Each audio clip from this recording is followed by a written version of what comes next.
ꯑꯍꯥꯟꯕ ꯃꯛꯇꯗ ꯂꯥꯏꯅꯤꯡꯊꯧ ꯏꯁꯇꯣꯔꯤ ꯆꯦꯅꯦꯜꯅ ꯃꯤꯌꯥꯝꯕꯨ ꯏꯀꯣꯛ ꯅꯣꯟꯅ ꯈꯨꯔꯨꯝꯖꯔꯤ ꯉꯁꯤ ꯑꯃꯨꯛ ꯄꯨꯗꯨꯅ ꯂꯥꯛꯂꯦ ꯊꯥꯡꯖ 8ꯀꯤ 15 ꯁꯨꯕ ꯁꯔꯨꯛ ꯑꯃꯥꯏꯕꯗꯨꯅ ꯃꯁꯤꯗꯤ ꯈꯨꯟꯖꯥ ꯃꯤꯌꯥꯝꯁꯦ ꯇꯨꯝꯕ ꯇꯥꯔꯦ ꯀꯔꯤꯅꯤꯅ ꯉꯥꯏꯍꯥꯛ ꯂꯥꯏꯔꯣꯟ ꯇꯤꯂꯣꯟ ꯁꯣꯟꯅ ꯌꯦꯡꯂꯕꯒꯤ ꯇꯨꯡꯗ ꯍꯧꯖꯤꯛꯇꯤ ꯋꯥꯔꯝ ꯄꯨꯝꯅꯃꯛ ꯈꯪꯂꯔꯦ ꯑꯃꯥꯏꯕꯗꯨꯅ ꯃꯌꯥꯝ ꯑꯃꯨꯛꯇ ꯂꯥꯡꯕꯤꯈꯤꯒꯅꯨ ꯀꯔꯤꯒꯨꯝꯕ ꯑꯃꯇ ꯍꯥꯏꯖꯒꯦ ꯈꯨꯟꯁꯦ ꯑꯋꯥ ꯑꯅꯥ ꯁꯣꯏꯗꯅ ꯅꯪꯒꯗꯧꯔꯤ ꯏꯕꯨꯗꯧ ꯄꯥꯈꯪꯕꯅ ꯁꯥꯐꯣꯡꯂꯛꯂꯕꯁꯨ ꯃꯤꯌꯥꯝ ꯄꯨꯝꯕꯅ ꯊꯑꯣꯏꯅꯗ꯭ꯔꯕꯅꯤꯅ ꯏꯕꯨꯗꯧ ꯄꯥꯈꯪꯕ ꯑꯁꯥꯎ ꯈꯥꯝꯕꯤ ꯃꯩꯍꯧꯔꯦꯗꯣ ꯑꯗꯨꯅ ꯈꯨꯟꯁꯤꯗ ꯏꯕꯨꯗꯧ ꯄꯥꯈꯪꯕꯒꯤ ꯁꯪꯂꯦꯟ ꯑꯃꯇꯪ ꯀꯠꯇ꯭ꯔꯕꯗꯤ ꯃꯤꯌꯥꯝ ꯑꯁꯣꯏ ꯑꯉꯥꯝ ꯌꯥꯎꯕ ꯇꯥꯔꯦ ꯈꯨꯟꯖꯥ ꯃꯤꯌꯥꯝꯗꯨꯅꯁꯨ ꯉꯁꯤꯗꯒꯤ ꯍꯧꯖꯤꯛꯇꯒꯤ ꯈꯨꯟꯁꯤꯗ ꯂꯥꯏꯕꯨꯡ ꯁꯥꯅꯅꯕ ꯌꯨꯝꯐꯝ ꯊꯣꯜꯂꯁꯤ ꯍꯥꯏꯗꯨꯅ ꯌꯥꯅꯔꯦ ꯑꯃꯥꯏꯕꯗꯨꯅ ꯃꯤꯌꯥꯝꯅꯁꯨ ꯑꯗꯨꯝꯅ ꯂꯦꯞꯅꯔꯕꯅꯤꯅ ꯃꯐꯝꯗꯤ ꯈꯨꯟꯒꯤ ꯄꯨꯈ꯭ꯔꯤ ꯑꯆꯧꯕꯗ ꯃꯅꯥꯛꯇ ꯑꯣꯏꯅ ꯁꯥꯔꯁꯤ ꯃꯌꯥꯝꯗꯨꯅꯁꯨ ꯑꯃꯥꯏꯕꯗꯨꯅ ꯍꯥꯏꯔꯤꯕ ꯄꯨꯝꯅꯃꯛ ꯌꯥꯅꯔꯦ ꯑꯍꯜ ꯈꯔ ꯆꯪꯂꯛꯇꯨꯅ ꯑꯃꯥꯏꯕꯗꯨꯗ ꯕꯨꯙꯤꯒꯤ ꯏꯃꯨꯡꯗ ꯇꯧꯍꯧꯔꯤꯕ ꯈꯨꯗꯤꯡꯃꯛ ꯂꯣꯏꯅ ꯇꯝꯂꯕꯒꯤ ꯇꯨꯡꯗ ꯕꯨꯙꯤꯒꯤ ꯃꯌꯨꯝ ꯇꯝꯅ ꯂꯥꯛꯂꯔꯦ ꯑꯃꯥꯏꯕꯗꯨꯅ ꯄꯤ ꯊꯥꯗꯣꯏꯕꯨ ꯌꯦꯡꯕꯤꯔꯕꯒꯤ ꯇꯨꯡꯗ ꯄꯤ ꯊꯥꯗꯣꯏ ꯀꯔꯤꯁꯨ ꯇꯧꯗ꯭ꯔꯦ ꯑꯃꯥꯏꯕꯗꯣ 8 ꯁꯦꯟꯖꯥ ꯈꯔ ꯀꯠꯂꯕꯒꯤ ꯇꯨꯡꯗ 8 ꯁꯦꯟꯖꯥ ꯈꯔꯗꯣ ꯄꯨꯗꯨꯅ ꯑꯗꯨꯃꯛ ꯆꯠꯈ꯭ꯔꯦ ꯅꯥꯀꯜ ꯑꯃꯔꯣꯝꯗꯅ ꯊꯥꯅꯤꯜ ꯑꯃꯥꯏꯕ ꯀꯨꯂꯥꯞꯄꯤ ꯑꯃꯗꯤ ꯈꯨꯂꯥꯛꯄꯗꯨꯒ ꯁꯨꯔꯨꯡ ꯃꯅꯨꯡꯗ ꯂꯩꯔꯤꯕ ꯄꯨꯀꯩ ꯑꯗꯨꯒꯤ ꯃꯇꯥꯡꯗ ꯋꯥꯔꯤ ꯀꯟꯅ ꯈꯟꯅꯔꯤ ꯀꯨꯂꯥꯞꯄꯤꯅ ꯏꯇꯥꯎ ꯑꯃꯗꯤ ꯏꯕꯨꯡꯉꯣ ꯊꯥꯅꯤꯜ ꯅꯈꯣꯏꯅ ꯍꯥꯏꯕꯗꯒꯤ ꯑꯩꯁꯨ ꯈꯪꯂꯦ ꯋꯥꯔꯝ ꯄꯨꯝꯅꯃꯛ ꯑꯗꯨꯗꯤ ꯏꯆꯥ ꯊꯥꯅꯤꯜ 이바니 ngasimak ꯆꯠꯇꯨꯅ ꯌꯦꯡꯂꯨꯔꯁꯤ ꯀꯨꯂꯥꯞꯄꯤꯅ ꯏꯇꯥꯎ ꯈꯨꯂꯥꯛꯄ ꯅꯍꯥꯛꯅ ꯑꯩꯒꯤ ꯏꯆꯥ ꯄꯥꯏꯈꯣꯝꯕꯕꯨ ꯏꯇꯥꯎꯅ ꯈꯔ ꯌꯦꯡꯁꯤꯟꯕꯤꯔꯝꯃꯨ ꯈꯨꯂꯥꯛꯄꯗꯨꯅ ꯏꯇꯥꯎ ꯑꯃꯥꯏꯕ ꯑꯗꯨꯒꯤꯗꯤ ꯀꯔꯤꯁꯨ ꯈꯟꯕꯤꯔꯨꯒꯅꯨ ꯅꯇꯥꯎ ꯂꯩꯔꯤꯕꯁꯤꯗꯤ ꯐꯔꯦ ꯑꯩꯈꯣꯏꯁꯨ ꯍꯧꯖꯤꯛꯃꯛ ꯂꯥꯟꯊꯕꯤ ꯁꯤꯡꯒꯣꯜ ꯌꯧꯔꯒꯦ ꯍꯥꯏꯔꯝꯂꯒ ꯊꯥꯅꯤꯜ ꯑꯃꯗꯤ ꯀꯨꯂꯥꯞꯄꯤ ꯆꯠꯈ꯭ꯔꯦ ꯄꯥꯏꯈꯣꯝꯕ ꯃꯍꯥꯛꯅ ꯂꯥꯏꯅꯤꯡꯊꯧ ꯏꯔꯥꯠꯂꯤꯕꯗꯣ ꯀꯟꯅ ꯍꯣꯠꯅꯔꯤ ꯆꯥꯛ ꯏꯁꯤꯡ ꯑꯃꯠꯇ ꯆꯥꯕ ꯅꯠꯇꯦ ꯃꯆꯤꯟꯗ ꯂꯦꯞꯇꯅ ꯂꯥꯏꯅꯤꯡꯊꯧ ꯁꯅꯥꯃꯍꯤꯕꯨ ꯂꯦꯞꯄ ꯅꯥꯏꯗꯅ ꯑꯇꯠ ꯑꯈꯝ ꯂꯩꯇꯅ ꯁꯣꯟꯖꯔꯤ ꯀꯨꯂꯥꯞꯄꯤꯅ ꯏꯕꯨꯡꯉꯣ ꯊꯥꯅꯤꯜ ꯑꯩꯈꯣꯏꯅ ꯆꯠꯂꯤꯕꯁꯦ ꯇꯁꯦꯡꯅ ꯑꯔꯨꯕ ꯊꯕꯛ ꯑꯃꯗꯤ ꯑꯣꯏꯔꯤꯕꯅꯤꯗꯣ ꯑꯃꯅ ꯀꯔꯤꯒꯨꯝꯕ ꯅꯪꯕꯨ ꯃꯤ ꯑꯃꯅ ꯀꯧꯔꯛꯂꯕꯗꯤ ꯈꯨꯝꯕ ꯌꯥꯗꯦꯀꯣ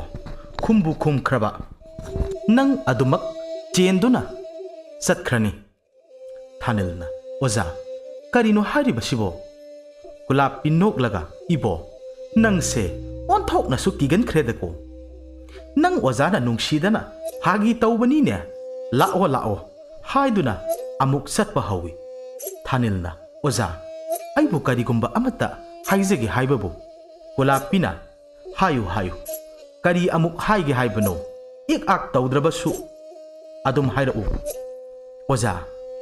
ꯑꯣꯖꯥꯅ ꯑꯩꯈꯣꯏꯒꯤ ꯏꯅꯥꯛꯇ ꯂꯥꯛꯄ ꯃꯇꯝꯗ ꯅꯨꯡꯁꯤꯠꯇ ꯄꯥꯏꯔꯒ ꯂꯥꯛꯄꯗꯣ ꯑꯣꯟꯊꯣꯛꯅꯁꯨ ꯍꯩꯖꯅꯤꯡꯈ꯭ꯔꯦꯗꯀꯣ ꯑꯣꯖꯥ ꯀꯨꯂꯥꯞꯄꯤꯅ ꯏꯆꯥꯅꯕꯨ ꯍꯥꯏꯅꯤꯡꯂꯕꯗꯤ ꯇꯝꯕꯤꯔꯒ ꯂꯣꯏꯔꯦꯗꯅ ꯅꯣꯡꯃ ꯃꯇꯥꯡ ꯆꯥꯕꯗ ꯁꯣꯏꯗꯅ ꯇꯝꯕꯤꯒꯦꯀꯣ ꯊꯥꯅꯤꯜꯅ ꯑꯣꯖꯥ ꯍꯧꯖꯤꯛꯇꯤ ꯌꯥꯗꯕ꯭ꯔꯣ ꯀꯨꯂꯥꯞꯄꯤꯅ ꯆꯠꯂꯤꯕ ꯊꯕꯛꯁꯦ ꯑꯉꯥꯡꯒꯤ ꯊꯕꯛ ꯅꯠꯇꯦ ꯌꯥꯝ ꯆꯦꯛꯁꯤꯟꯅ ꯆꯠꯁꯤ ꯑꯩꯅ ꯇꯝꯕꯤꯅꯤ ꯍꯥꯏꯔꯕꯗꯤ ꯁꯣꯏꯗꯅ ꯇꯝꯕꯤꯔꯒꯗꯕꯅꯤ ꯊꯥꯅꯤꯜꯅ ꯑꯣꯖꯥ ꯍꯥꯏꯌꯨꯅꯦ ꯑꯃꯥꯏꯕ ꯇꯝꯕꯁꯦ 마기 오자두나 마히 카라디 아두막 칵두나 탐나리버세 까리기노 굴라피 녹라두나 이붕호 아이 아두곰라바 아마이바도 나테코 아이나 캉리바 뿜바세 로이나막 담비가다우리바니 마코이 아니나 와리 사나나 ꯆꯠꯂꯤꯉꯩꯗ ꯗꯪ ꯂꯥꯎꯕ ꯈꯣꯟꯖꯦꯜ ꯑꯃ ꯃꯈꯣꯏ ꯇꯝꯅ ꯂꯥꯛꯂꯤꯕꯗꯣ ꯃꯈꯣꯏ ꯑꯅꯤꯁꯨ ꯇꯥꯔꯦ ꯉꯥꯏꯍꯥꯛ ꯇꯨꯃꯤꯟ ꯂꯩꯅꯩ ꯑꯗꯨꯕꯨ ꯑꯁꯨꯝ ꯅꯛꯁꯤꯜꯂꯛꯂꯦ ꯈꯪꯂꯕꯗ ꯃꯈꯣꯏ ꯑꯅꯤꯁꯨ ꯅꯨꯡꯄꯥꯛ ꯑꯃꯒꯤ ꯃꯔꯨꯝꯗ ꯆꯪꯁꯤꯟꯗꯨꯅ ꯂꯣꯠꯄ ꯍꯣꯠꯅꯔꯤ ꯑꯗꯨꯕꯨ ꯅꯪꯍꯧꯗ꯭ꯔꯦ ꯍꯤꯡꯆꯥꯕ ꯑꯅꯤꯗꯨꯁꯨ ꯑꯃꯥꯏꯕ ꯀꯨꯂꯥꯞꯄꯤ ꯑꯃꯗꯤ ꯊꯥꯅꯤꯜꯕꯨ ꯎꯔꯦ ꯍꯤꯡꯆꯥꯕ ꯑꯃꯅ ꯍꯧꯅ ꯅꯣꯛꯂꯒ ꯃꯤ ꯃꯆꯥ Nakhoi anigi numit shure dana. Taibang mapu na sinbiri. Nakhoi na son gadaba. Lai son jahauru. Kulapina. Thanil bukan na phaba laknari. Thanil na. Oza. Ay bu phabigano. Chalaurasi. Kulapina. Hai. Ay lairiba sidi. Karigino. Ato kiriba dubo. Ibo. Nahakse onthok na su kigan kredako. Kulapina. Hai hingsaba. Nang bu hat pa laklabani. Aduna nakhoi. Senja hauro. Nathwai mangdrabadi. Hingsaba ahal aduna. Kari haiba. Ay khoi bu sen hauro haiba. Kanna nokli. Matam dumaktada. Kulapina. Lairon ama solaga. Thanilgi masada kamsili. Amadi masada su kamsinkre. Adumna hek taubaga. Makhoi ani sen mangkre. Hingsaba ani do. Mafam duda. Koi thiba yaba. Thidi. Hingsaba do. Saubada loikre. Iya. Taibang mina su ay koibu. Namthak tauram laba. Fai. Khangani. Taibang mi amat lem na thararoi. Makhoi anisu sauna adumak hankre. Thanil amadi Kulapi mafam amada fut launa phaudoragle. Thanil na. Ingak na. Oza. Ay koy na phaudorakliba. Mafam sibu karaidano. Kulapi na noklaga. Mafam sini. Lanthabi singol hairibado. Thanil na. Oza. Mafam se. Yaurabani na. Ay koy. Mataw karam na. Laigi pukai. Ado. Panggadage. Kulapi na. Ibungo. Ay shumadumadi. Khangdrehi. Thiduna yenglasi. Mado. Thina naba. Laiwa sonba yad. Thanil na. Oza. Karigi laishon tawba yadribano. Kulapi na. Ibungo. Laigi pukai haibase. Khoyum kaya amana. Ngak selibani. Maram ashina. Aina. Karigumba laiwa adu solabadi. Lai singduga. Ay khoyga. Shoydana mayok nagadoribani. Maram mashi laibana. Laishon tinson tawba yadribani. Laklo. Matam se. Hana yam thengzilagle. Thuna yang na thirasi. Aduga. Numit tadringai. Lamay sing yauna naba. Oza. Adudi. Pukai se. Pukai do. Mataw karam na lay haiba khangani. Kulapi na. Ibungo. Karigumba nang na. Chatpa matamda. Hainam laynamgi. Manam. Namlaklabadi. Mafam duda. Shoydana pukai do. Layrabani khanguko. Thiba haurasi adudi. Asi haina duna. Amana awangda satkre. Amana makharomda satkre. Makhoido asum thirakpada hana thirabasu phangba kauba maraitre. Kulapina ishase singkaba sida onthokna suwakre dako. Aigi khong sisu asum soktaraglene. Ngai haktabu pothakhigeda. Asi khanduna sauraba uzaw amagi makhongda potharambadagi adumak tumthakre. Kulapigi manglanda Paikhombabu amamba mafam amada koichat libadu ure. Kulapina ipagi paikhomba nangna chatlibadu kaidano. Paikhomba karisu khumde adumak leptana chatli. Kulapina sensin laga paikhombabu makhut paiduna singthorakle. Paikhombana matam dumaktada. Oza. Ozadi mataw karamna mafam sida. Kulapina ipasu mafam sida karamna lakhibano. Ipaso khanghaudre. Ni kaya amasu mathang amamba mafam aduda sangkhibado Kulapina su uribani. Paikhombana Oza. Satlo. Mafam sidagi.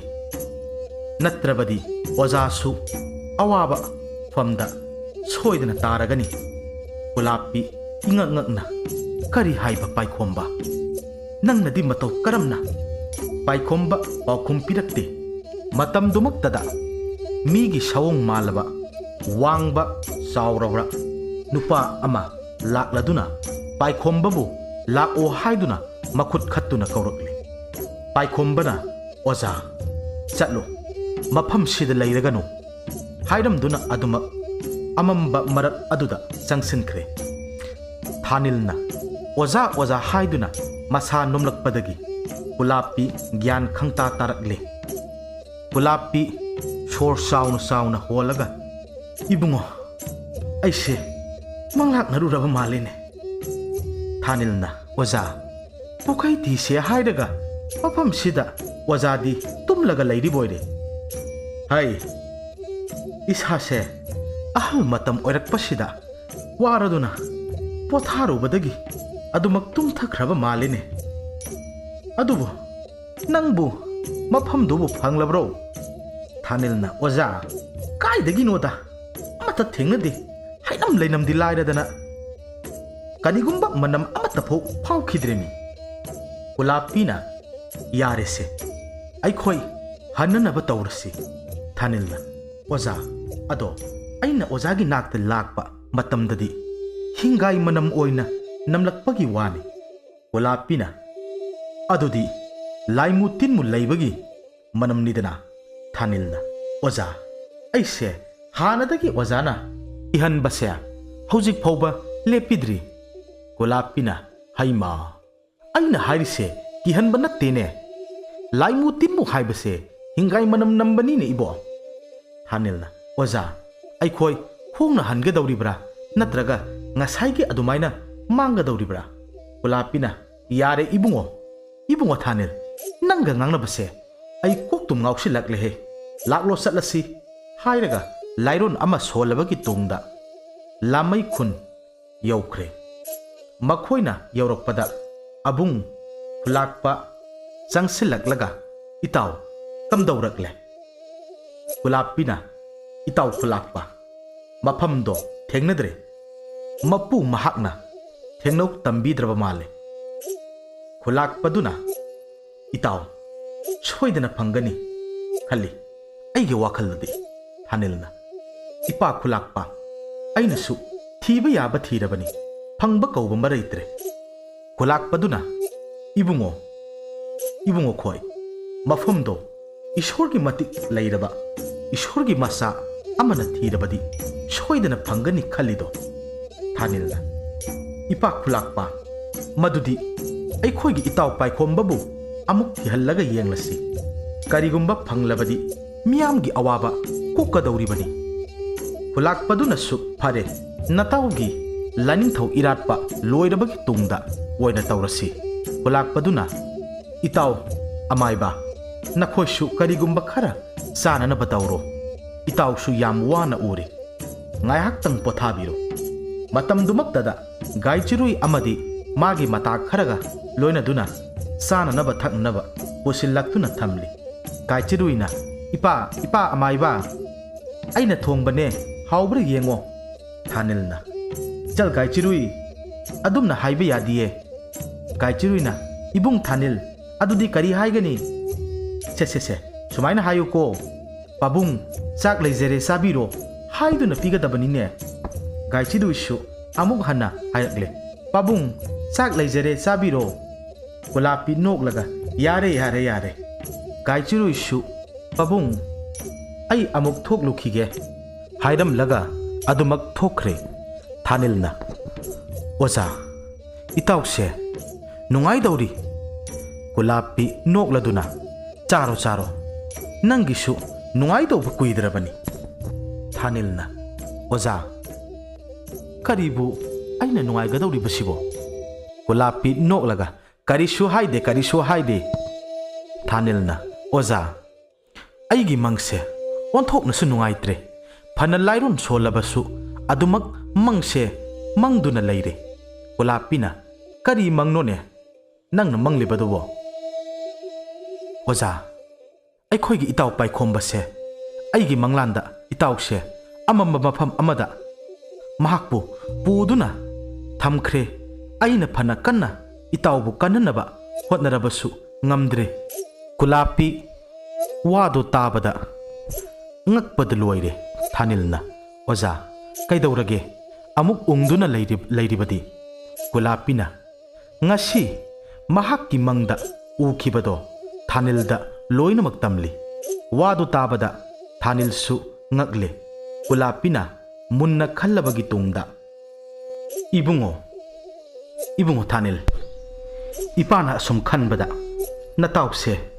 hauzik awaba khara tare takpani nang aigi manglanda uribasina takpadi natra Tanil su mangaktamag nomi nakal amaromdana Sanaton macha irabotpu saiba leptri irabotna baba ngahagtang di pothakige ngahagta lepo kaidobage ngangbado Sanaton nangse isa niga haining dene nang mathong sadaba mathong huktaba isa se karigi poklubano khangdrene baba piglingaida adum hadok biyo yadro irabot nang se matoinara khungi laibung sari baduda ngai haktang yauruso haiduna satkhraga nayu thaklaga lakliba shibo karinoba babung aina tawba yaba thabak amata leihawdrena adum yumda halla abanida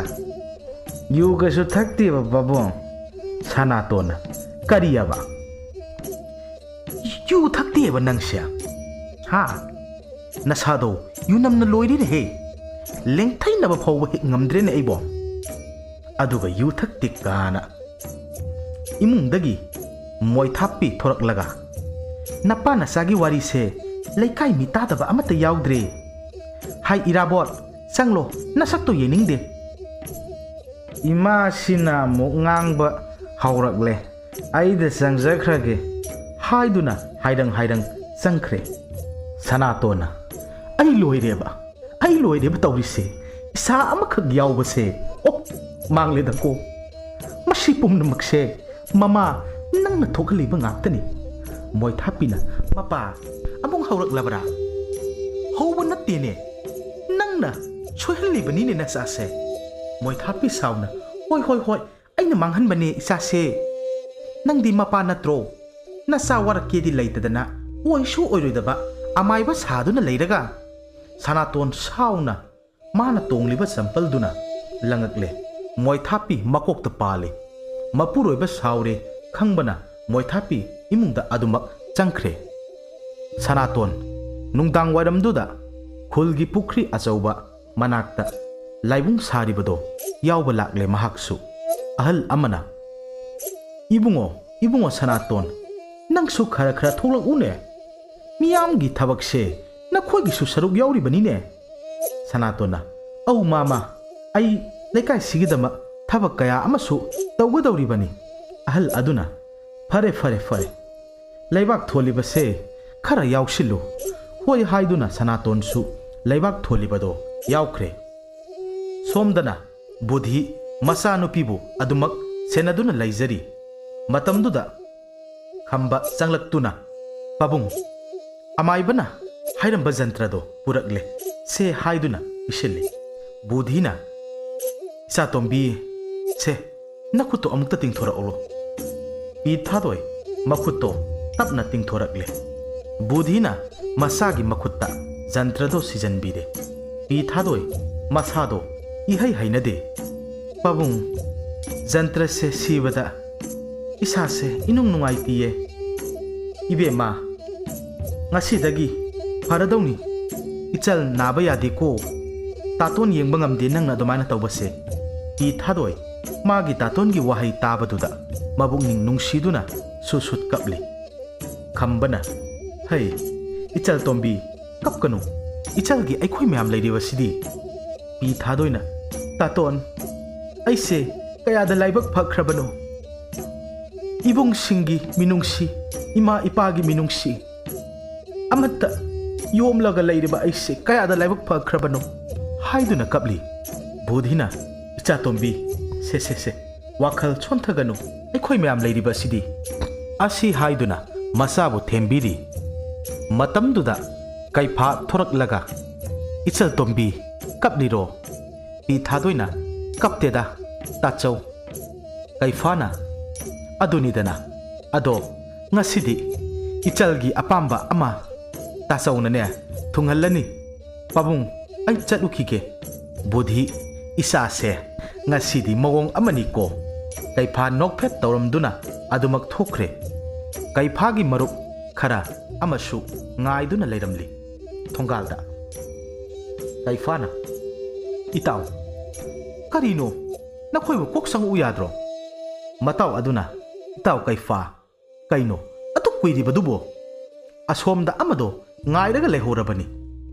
Nang nasaga sana ba, say ama pairaga ne, sangu. Kaifa, taningde ko, lao salasi. Tengkreba. Mataw amana, kariya ba? Nang nathorag libase, kayam tengage do nang nasana khangdabra ba? Pung ama helabani ne, ay koy na, mapam sita ngairag libase. Kaifa nokshin naraga, mataw singi, mamang thaduna, chatkre.